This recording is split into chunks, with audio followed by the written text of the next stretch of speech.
Thank you, Zoom. Good morning. How are we?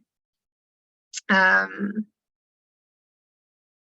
just give a minute, see if anyone's popping on. If you come on, say hello. If you're watching the replay, say #replay, please, so that I can see who's coming in. Okay.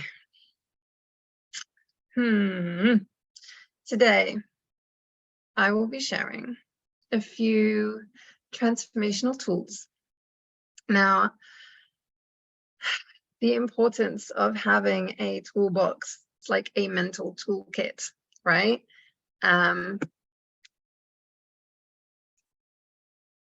As it says, like self-explanatory, it is just so much easier to build and to fix and to work on things when you have tools, right? Bit of a no-brainer. So I would actually like to know how many of you here have a toolbox, and if you do, what's your favorite tool? Share it in the comments. That would be awesome. I might even do a post about that and see what lovely tools people are using. Now I will just quickly run through my model, because it is, as far as I'm concerned, it is my ultimate tool, because it's what literally guides me through every process, every time I have a challenge. As you know by now, probably, I see challenges as opportunities. And so basically, my model, we are faced with a challenge. Usually it's a symptom of a deeper problem. So we analyze the symptom. Okay, what's going on? Ask loads and loads of questions, investigate. Then we uncover what the real problem is. And now that we know what that is, we know what to pay attention to, what to address. So then we do some more investigating, we get educated about that problem. Google is my best friend, but we can ask other people, we can look on Google, we can read studies, we can read blogs, we can, like, there's just so many resources out there, right?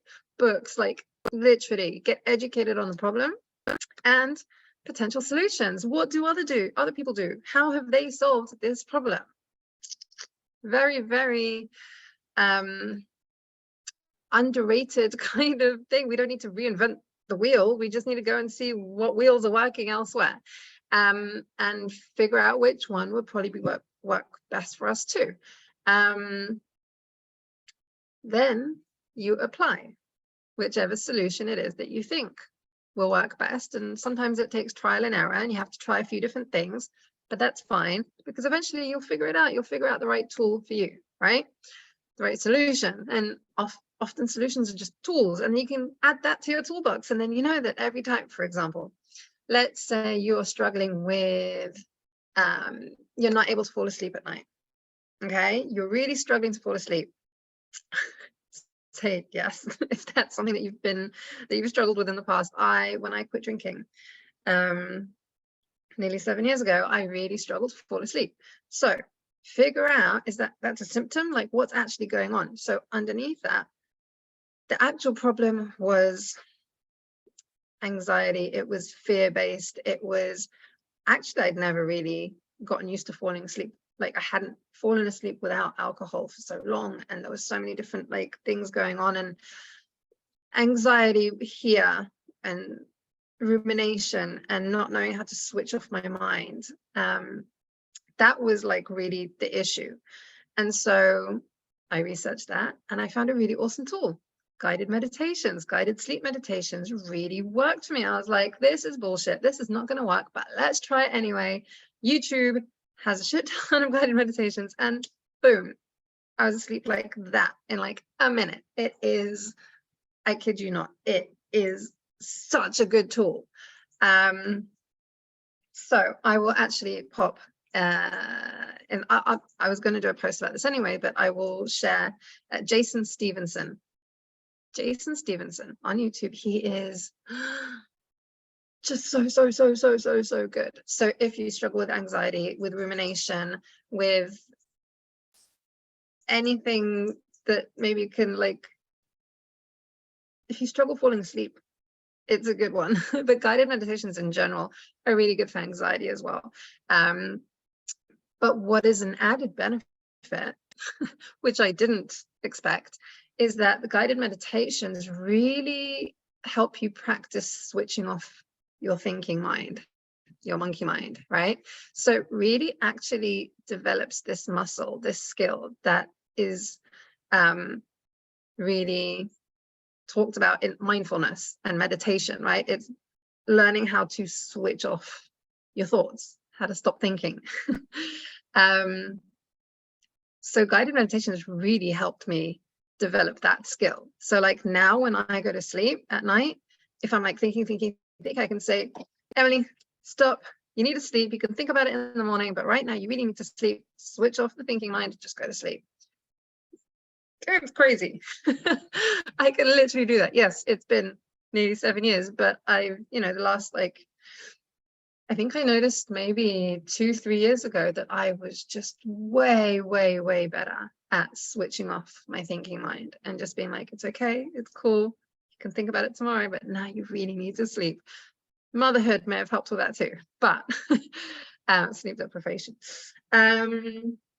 So yeah, that's just an example of how helpful these tools can be in our toolbox. And so, yeah, first tool, I think my big idea model, I'll share that as well.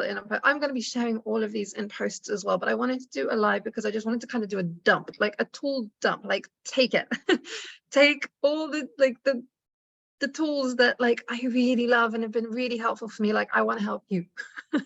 And so, and I really also believe in just free like information and free sharing. Like I've spent so much time and money figuring this shit out and gaining these tools and developing these, like, oh man. And I'm just like, dude, it should not cost $500,000 and it should not take 10 years. Like, just take it. So another tool that I love, well, okay, so a woman that is like one of my idols, inspirations, Dr. Nicole LePera, the holistic psychologist.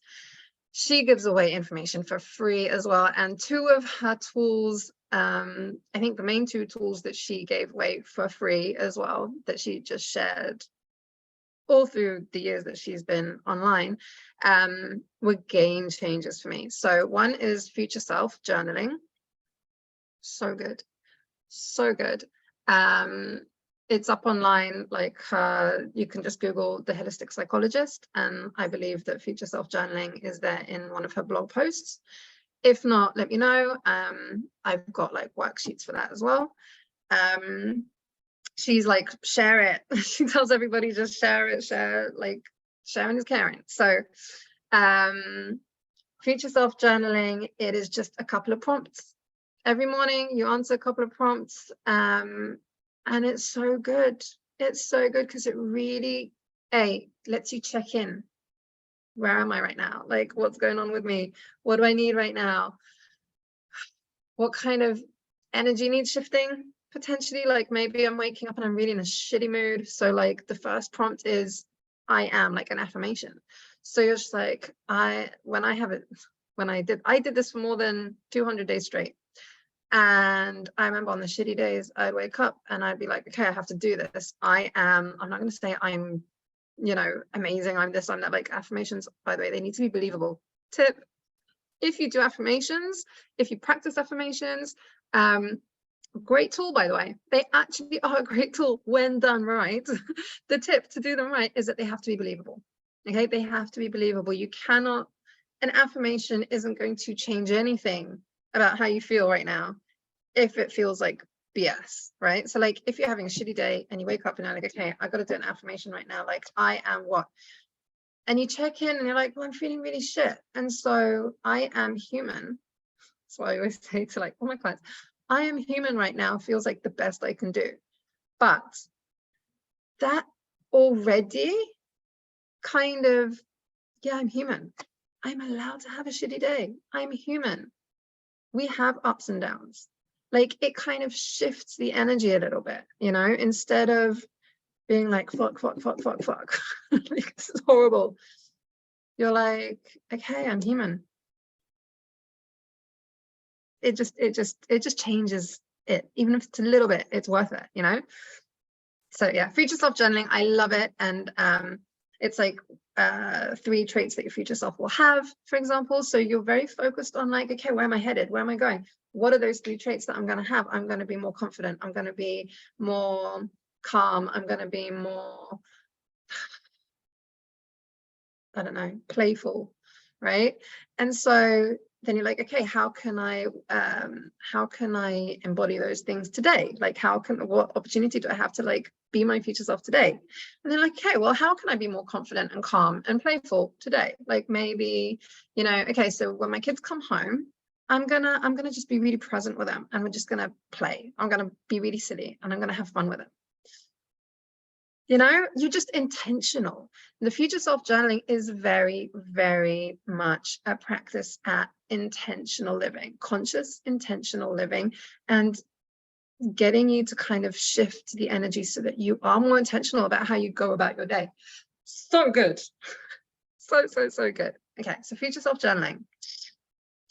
DM me if you would like the prompts. I will, and if you can't find them online, I will send you the prompts. Ego work is the second tool that Dr. Nicole LePera shares, which I'm obsessed with. It is probably my favorite tool, and I believe that I will do a masterclass next week just about this, because I think it is just so good. It's just so fucking good. I did a workshop about it last year, and I remember someone in the workshop actually really implemented it, and that like the whole year they were raving about it. They're like, oh, this is the best fucking tool ever. Like, this is amazing. This is, and I was just like, I know, right? Like, it's so good, but you need to implement it. Side note about implementing, okay, like knowledge. I can be giving, like, I can share information, or you can read some info about something, and you can be like, oh wow, okay, I feel enlightened now, like I understand it better now. That's cool. That's power, right? Knowledge is power, but it's like a phone charger. Okay, so oh yeah, I have a phone charger now, yay. But unless you plug it in, it will only go so far. Like, for real power, you need to plug it in. You need to really use the battery. Like, you can recharge, but you can actually get the power. Okay, so tools are meant to be implemented. Okay, so ego work. Okay, sorry. Her ego work, I adapted it a little bit, tiny bit. I call it trigger work, because it really is, it just uncovers your triggers. So you can Google ego work, Dr. Nicole LePera, and you'll get her whole like like explanation about it, and some information about the ego, and then the prompts at the bottom. I will summarize here that basically, again, it's a little bit, it will take a whole like masterclass for me to get through it. So I will do this next week. Decided. I will create an event after this live, and I will make my masterclass next week about triggers. Okay, because when you understand your triggers, just everything changes. Everything changes. Your relationships just improve, because you literally, like, you don't even get into a conflict. Like, most conflicts are because someone is triggered, right? Like, I hit a nerve, boom, and get angry, projecting that anger out at you because you like touched on something sensitive, and then that person is like, whoa, I'm being attacked. That's triggering something in them, and they throw back, they get all defensive, and then blah blah blah blah blah, ping pong, escalating into a conflict. That is usually a fight, right? That's usually what's happening, just triggers. I actually wrote an article about how to be less emotionally reactive. So if you'd like the link to that, let me know and I'll send you the link to that. But basically, understanding your triggers means you can nip it in the bud. You can literally say, oh shit, that person just triggered me. I feel like I'm about to rage, like, ah, fuck. And instead of reacting, instead of being emotionally reactive in that moment, you can say, hold on, hold the phone. I'm being triggered. And I can either walk away and kind of figure it out in my head. Well, with the prompts, now I can do it in my head. Or you can say to the person, that just triggered me. And if the person doesn't know what that means, then okay, that might. But I mean, like if it's partner, and I'm assuming you would potentially communicate with your partner that you're doing trigger work and that they might even join in. And then, you know, I say to my husband now, oh, that triggered me. And he'll be like, oh shit, I'm sorry. I didn't mean to trigger you. Boom. We completely prevented a fight. It's crazy. Yeah. So if you want to improve your relationships, if you have a lot of conflict in your life, then trigger work. Highly recommend that tool for you. So again, if I'll do a masterclass on it next week because it's a little bit longer, like, and I really want to dedicate like a full like 30 to 60 minutes on that. These lives are supposed to be like quick, short. So that's Dr. Nicole Pera. She's amazing. Guided meditation, Dr. Nicole Pera. And I wanted to share also, okay, Coursera, really, really good for courses, free courses too. And one that I completed was, I think it was Yale, an online free Yale course called The Science of Happiness or The Science of Wellbeing, one or the other. It was like a year ago. And that course had a lot of really interesting information. I think it's still running. So if you have the time and the capacity, go do that free course. Another tool. But they taught, there's this researcher who came up with an awesome tool called the Whoop method. You can, again, Google it, Whoop My Life. I think it's what the website's called, Whoop My Life, WOOP. But I'll share it with you here quickly because it is a quick and easy one. When there is something that you want to change, like let's say a habit, for example, or like this is something that you want to change, this is a really cool tool that you can try and see if it works for you. Studies have shown that it is very effective. And I love the fact that it has been scientifically like researched. Not that that says too much, because if you've read my stuff, then you know that research isn't 100%, you know, accurate, but never mind. But basically the W stands for what it is that you wish or want. So I want to stop smoking, for example, okay? Then the first O stands for outcome, and it's very important the order. So the outcome is you have to visualize, you get to like imagine what that would look like. What would non-smoking you look like, feel like, be like, in as much detail as possible. Really kind of even journal on it, like what would that reality be like? Really important that you visualize that first. Then the second O is obstacles. Here you write a whole list, an exhaustive list of all the different obstacles that could stop you from achieving this outcome. Okay, so when I get angry, when I get stressed, when I get in a fight, when I drink, when I go out for a party, when I walk past the corner shop with the cigarettes, whatever it is, okay? Whatever kind of obstacles would usually cause you to then light up a cigarette, list them. Then the last letter is the P, which is plan. Plan for preventing, overcoming, preempting these obstacles. So you can plan for, you know, like, okay, so for the next X amount of time, I'm not going to drink the certain drinks that really make me want to smoke, or I'm not going to even go out to the bars and clubs or whatever for now, just until I get a hold on, and then I can start kind of like, you know, testing the waters kind of thing. But you plan for those obstacles, and once you have a plan, it's much easier to stick to things. and I think they recommend as well that you like write it out so that it like really gets kind of like ingrained, and they're like, yes, okay, this is the plan. So that's the Whoop method. Simple. It does take a couple of minutes to really sit and do it. So like dedicate 15-20 minutes to it, but worth a try. Nice and easy. And then I wanted to end with the Netflix movie Stutz. Yeah, Stutz, I think is how you pronounce it. Stutz. It's on Netflix now. It came out a month ago. It is amazing, and it is Jonah Hill making a documentary about his therapist. Now, his therapist is a non-traditional therapist because he, like me, criticizes traditional therapy and says it's not good enough. So validating. It's not good enough. And he has actually spent 40 years of his career coming up with tools that actually help people, as opposed to just sitting there and listening. And his tools are amazing. Oh my goodness, they are so fucking good. They're really, really, really, really, really, really, really good tools. They're so good. And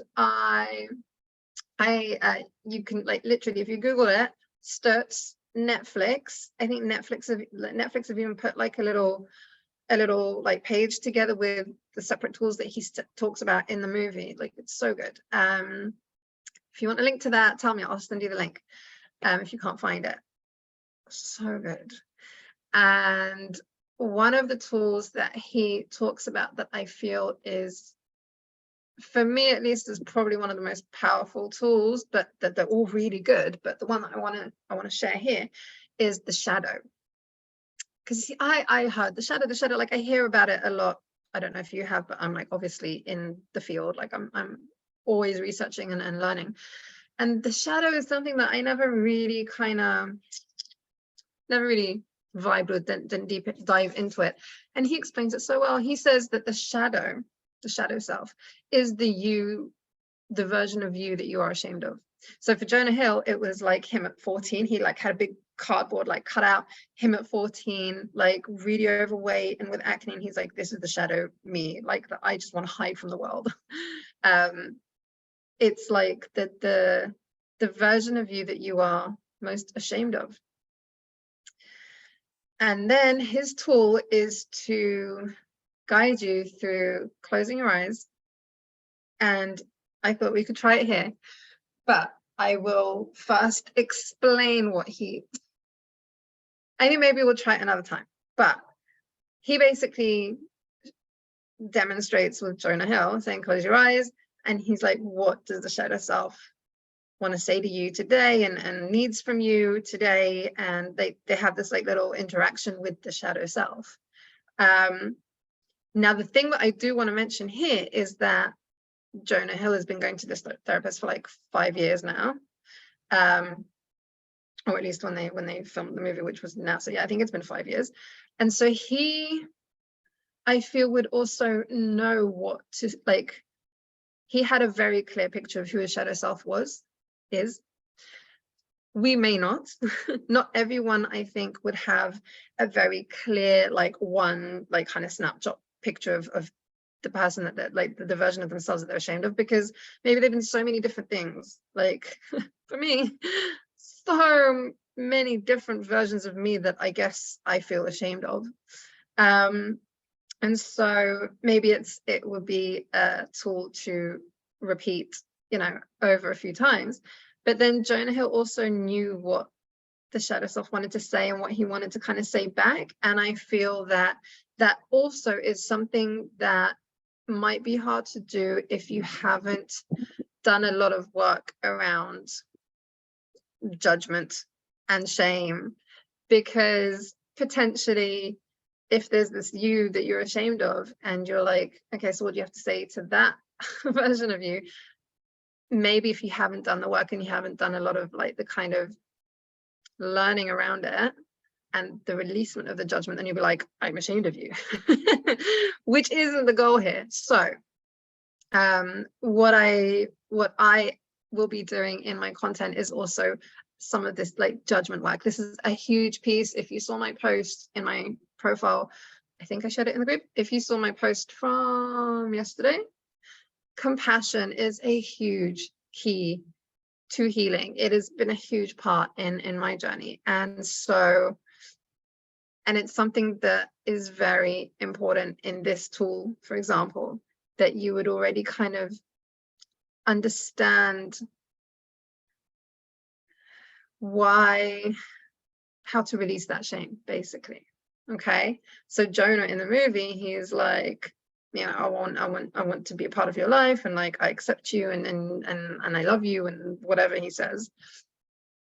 Now that's not something that we might feel that we want to say to our shadow selves unless we really understand. And so I will do some more content about that, because it's really, really important. It really is. It's key for me. It's like foundational. Understanding why we do what we do so that we don't judge ourselves, so that we can feel more self-compassionate. So, okay, that is a rundown of a few tools that I came up with this morning that I was, you know, that I could just share like that. I might do another one of these with some more tools. Let me know for that. To that end, I have a few questions for you. One, I would please like to know in the comments below, let me know if you are someone who just write the number 1 if you are a parent, and write the number 2 if you're not a parent but you are someone who is either like a service provider in some way or a caregiver in some way, even just as like your like personality trait, like you care about others and you're always the one that's like kind of giving to others and you just want to help people. Like if you constantly find yourself kind of like, just I want to help out, like if you're the kind of person that people come to for help or for like, you know, advice or for just like, you know, a shoulder to cry on kind of thing, then write number 2, like if that's who what you identify as, who you identify as. And then I'd also like to know, if you feel comfortable sharing in the comments, I would like to know one thing that keeps you up at night, because that is going to be really helpful for me to plan my content, because I want to be as helpful as possible and as valuable as possible. And if you do dare, if you feel comfortable enough sharing that, then we can also like have a little conversation about it in the DMs. I'll try and see if I have a tool for it, but that would be really, really helpful for me, content wise as well, to know where people are at. What keeps you up at night? Something that I really, really would like to know. And yeah, so I'll be doing the trigger workshop next week, which is so good. Such a good tool. Literally changed my life. It will like transform your relationships and the relationship with yourself. It's like huge. But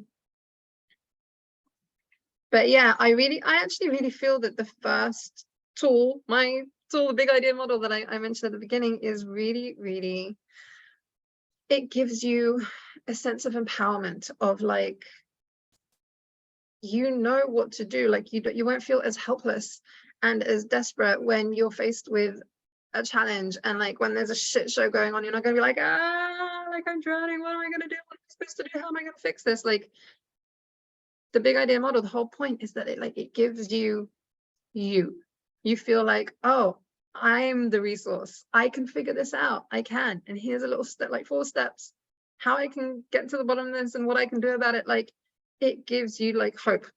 Basically, you don't feel so hopeless and helpless. It's like, here you go. You have you.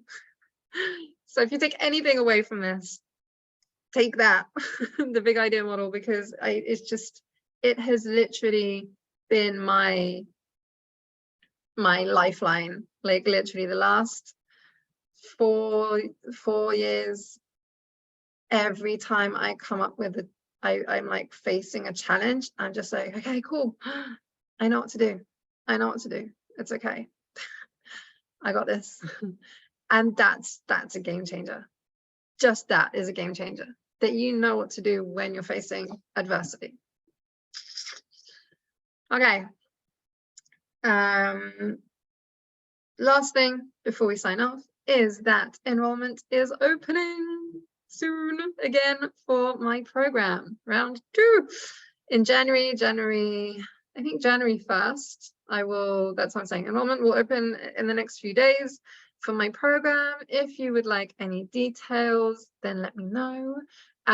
Basically, we implement a ton of tools and you get information and you get me, and I mentor you through everything. We have assignments and you have modules, and it's all like broken down for you, and we kind of, I'm there to answer questions. You have weekly, group calls as well, and you have a group of other people that are on this path just like you, learning, growing, people who want to know better so they can do better, be better, feel better. Yes. Okay, so that's it for today. Thank you for being here. And if you think that this was helpful, please feel free to share. Sharing is caring. And that's it. I got you. Okay. Bye.